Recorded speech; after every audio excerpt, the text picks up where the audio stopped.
રાધે રાધે, જય સિયારામ. આપણે ચરિત્ર ચાલી રહ્યું છે શ્રીધર સ્વામીનું.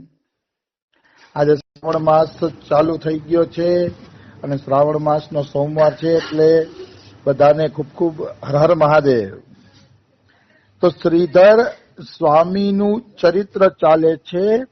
શ્રીધર સ્વામી વૃંદાવન આવી ગયા. આમ તો શ્રીધર સ્વામી કાશીમાં રહેતા હતા, પણ પછી વૃંદાવન આવી ગયા શ્રીધર સ્વામી અને ધીર સમીર ઘાટ ઉપર રોકાણા શ્રીધર સ્વામી. તો ત્યાં શ્રીધર સ્વામીએ નક્કી કર્યું કે મારે છે ને સંન્યાસ લઈ લેવો છે. હવે સંન્યાસ લઈ અને પછી જ ભજન કરવું છે. તો કાશીથી કેટલાય બધા પંડિત આવ્યા, વિદ્વાન આવ્યા, અને શ્રીધર સ્વામી જે વિદ્યાર્થીને ભણાવતા હતા એ વિદ્યાર્થીઓ પણ આવ્યા.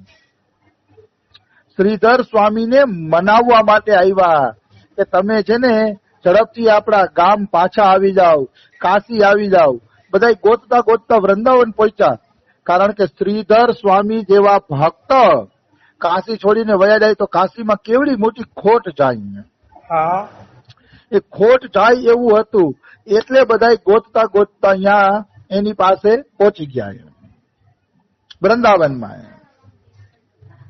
પછી તો પરસ્પર એકબીજાનું મળવાનું થયું, પરસ્પર એકબીજા મળ્યા બધા લોકો. અને ઓલા કહે છે કે હે શ્રીધર સ્વામી, તમે પાછા કાશી ચાલો, પાછા અહીંયા તમે વિદ્યાર્થીઓને ભણાવો સંસ્કૃત, અમને તમારાથી બહુ આનંદ આવે છે. વિદ્યાર્થીઓએ દુઃખ પ્રગટ કર્યું કે ગુરુજી તમે હાલો ને, તમારા વગર અમને કોણ ભણાવશે. બધા કહે છે, પણ શ્રીધર સ્વામી કોઈની અનુનય વિનય માનતા નથી. શ્રીધર સ્વામી પોતાનો પક્ષ રાખે છે કે ભાઈ મને ધામવાસ મળ્યો છે, હવે મારે વૃંદાવન છોડીને ક્યાંય જવું નથી. આવો સરસ ધામવાસ મળી ગયો છે, આવું સરસ ધામમાં રહેવાનું મળી ગયું છે, તો હવે હું ધામ છોડીને ક્યાં જાઉં. ખરેખર શ્રીધર સ્વામીની પણ નિષ્ઠા વાસ્તવમાં દ્રઢ હતી કે ભાઈ ધામવાસ મળી ગયો તો ધામ છોડીને ક્યાં જવાનું હોય. અમારા રમેશ બાબાને એકવાર કોકે કીધું હતું કે ઘણા મહાપુરુષો ભ્રમણ કરતા ભારતનું ને જગત કલ્યાણ કરતા. તો બાબાને પૂછ્યું કે તો બાબા તમે કેમ ધામવાસનો નિયમ લઈને બેઠા છો, જગત કલ્યાણ કેમ નથી કરતા એમ. તો રમેશ બાબા કે સ્વામી હરિદાસ લલતા સખીનો અવતાર, એનામાં શું કરુણા નહીં હોય. એ આખી જિંદગી ધામવાસ કર્યો. હિત હરિવંશ મહાપ્રભુએ આખી જિંદગી ધામવાસ કર્યો, તો કે શું એના જેટલી કરુણા એની કરુણા નહીં હોય. બાબા કે આવડા મોટા મહાપુરુષ પર ધામમાં પડ્યા રહેતા હોય તો હું શું કામ જાઉં ધામ છોડીને. રમેશ બાબા એમ કહેતા હતા કે એનામાં કરોડ ગણી કરુણા હતી, તો આચાર્ય હતા બધા, તોય ધામમાં પડ્યા રહ્યા, તો હું શું કામ ધામ છોડીને જાઉં. મારે કે એવી ખોટી કરુણા નથી કરવી જે માયામાં ફસાવે. અને વાતે સાચી છે, ધામમાં રસ આવે, અને ધામમાં આવીને જો ભક્તો સત્સંગ લઈ લેતા હોય ને તો બહુ દોડાદોડી ન કરાય. મારો ખુદનો અનુભવ છે કે જીવો ધામમાં આવે અને સત્સંગ લે ને તો એની અસર વધુ પડે છે. મેં જોયું, મેં 3 ગુજરાત યાત્રા કરી, ભલે આનંદ આવ્યો, બધાને આનંદ આવ્યો, મને પણ આનંદ આવ્યો એવું નથી, પણ જો ધામમાં કોઈ આવે ને ધામમાં આવીને સત્સંગ લે તો એની અસર વધુ પડે છે. આ ધામના પ્રભાવના કારણે એ મેં અનુભવ કર્યો. આવી વસ્તુ છે. એટલે શ્રીધર સ્વામી ના પાડી દે છે ભાઈ હું તો ઘરે નહીં આવું. તો ઓલા બપોર સુધી સમજાવી રાખ્યા કે તમે પાછા આવો, પાછા આવો, એમ કરતા કરતા બપોર થઈ ગઈ.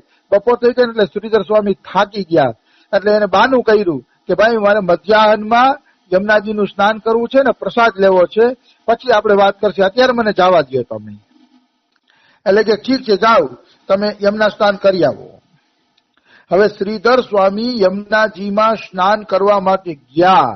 ત્યારે તેને ચિંતા થતી હતી કે આટલા બધા કાશીથી આવ્યા છે તો હું ભોજન કઈ રીતે કરાવીશ. એમ માણસો 100-200 આવી ગયા હતા શ્રીધર સ્વામીને લેવા માટે, તો કે આ બધાને હું ભોજન કઈ રીતે આપીશ. ચિંતા કરતા હતા શ્રીધર સ્વામી. તો ભક્તની ચિંતા હંમેશા ભગવાન લઈ લેતા હોય છે. ભક્તોની કોઈ પણ ચિંતા ભગવાન પોતાના માથે ઉપાડી પછી દૂર કરે છે.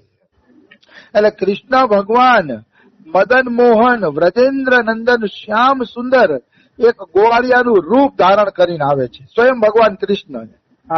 અને ગોવાળિયાનું રૂપ ધારણ કરી અને બે ગાડા સીધું સામાન લાવે છે અને સીધું સામાન શ્રીધર સ્વામીની કુટિયામાં રાખે છે. અને એ ગોવાળિયા રૂપે ભગવાન પૂછે છે કે ક્યાં છે સ્વામીજી, દેખાતા કેમ નથી? તો ઓલા લોકો કે એ તો સ્નાન કરવા ગયા છે યમુનાજીનું.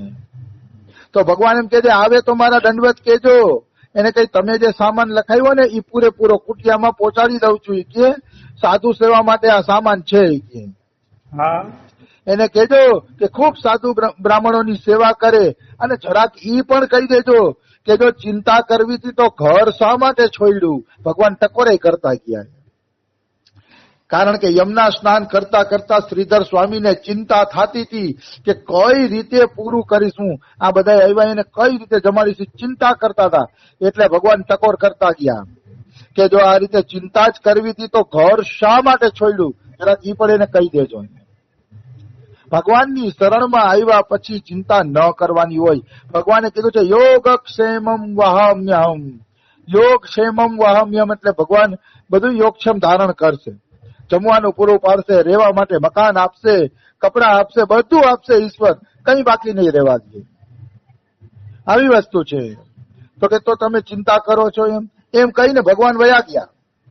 બીજી બાજુ શ્રીધર સ્વામી સ્નાન કરીને આવ્યા તો અહીંયા તો રસોઈ ચાલુ થઈ ગઈ હતી, સામાન આવી ગયો તો રસોઈ ચાલુ થઈ ગઈ. એટલે પૂછ્યું કે આ રસોઈ?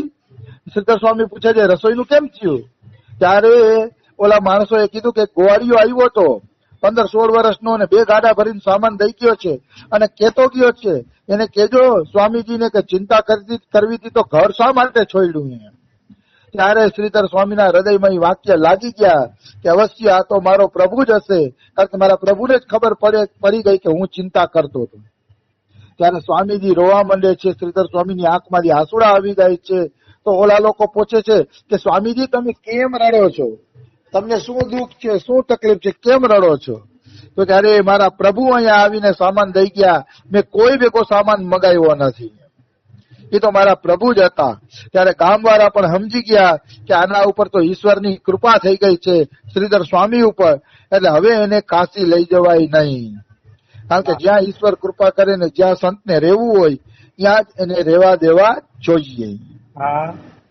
એટલે પછી શ્રીધર સ્વામીને ઈ લેવાનું મૂકી દીધું, ભાઈ કે હવે શ્રીધર સ્વામીને આપણે લઈ જવા નથી. એટલે પછી શ્રીધર સ્વામીને એ લોકો લઈ ન ગયા અને પાછા બધા વયા ગયા. જેટલા આવ્યા હતા ને લોકો એ બધા પાછા વયા ગયા. હવે શ્રીધર સ્વામીનો આગળનો પ્રસંગ જોઈએ. શ્રીધર સ્વામી ગ્રહસ્થ આશ્રમમાં હતા ત્યારે ગ્રહસ્થને અનુરૂપ બધા વ્યવહાર કરતા હતા. શ્રીધર સ્વામી મતલબ ગ્રહસ્થ ધર્મનું પૂરું પાલન કરતા હતા.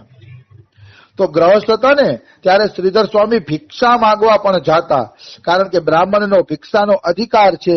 ભિક્ષાના અન્નમાંથી બ્રાહ્મણે જીવન નિર્વાહ કરવો જોઈએ. હાલાકી આપણા શાસ્ત્રો તો એમ કહે છે કે બ્રાહ્મણે શિલોંચ વૃત્તિથી નિર્વાહ કરવો જોઈએ.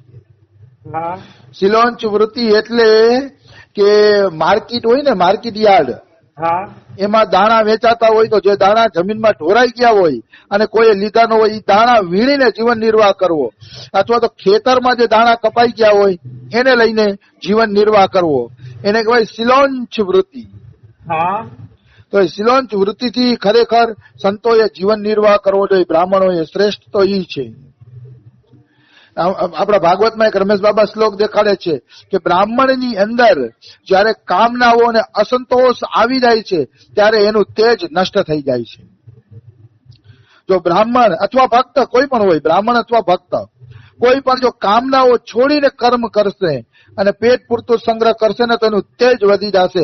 હજારો માણસો એના ચરણમાં પૈસા દેવા માટે દોડાદોડી કરશે, નિશ્ચિત, એમાં કોઈ શંકા નથી. એટલે શ્રીધર સ્વામી ગ્રહસ્થ આશ્રમમાં હતા ત્યારે ભિક્ષા માંગીને જીવન કરતા, કારણ કે એના જીવનમાં સંતોષ હતો. તો એકવાર શ્રીધર સ્વામી કોઈ જગ્યાએ ગોરપદુ કરવા ગયા હતા, મતલબ કર્મકાંડ કરવા ગયા હતા, કોઈ વિધિ વિધાન કરવા ગયા હતા. તો એમાં કઈક સારું એવું ધન મળ્યું, એને નાનકડું પોટલું બંધાય ને એટલું ધન મળ્યું એને. તો એટલું ધન મળ્યું ને, પોટલું બંધાય એટલું, એટલે ઓલા ઠગ લોકોને ખબર પડી ગઈ કે આની પાસે ધન માલ છે. હા. ઠગ લોકોને કોણ જાણે ક્યાંથી પૈસાની સુગંધ આવી જ જાતી હોય છે. એટલે એને ખબર પડી ગઈ ઠગ લોકોને કે આની પાસે પૈસા છે. તો ચોર લોકો એની હારે હાલતા થઈ ગયા. તો શ્રદ્ધા સ્વામી કે ભાઈઓ તમારે ક્યાં જવું છે? તો ચોર લોકો કે તમારે જે ગામ જવું છે ને એ જ ગામ મારે જવું છે, કે આપણા બેયની મંજિલ એક જ છે. તો કે અચ્છા અચ્છા અચ્છા.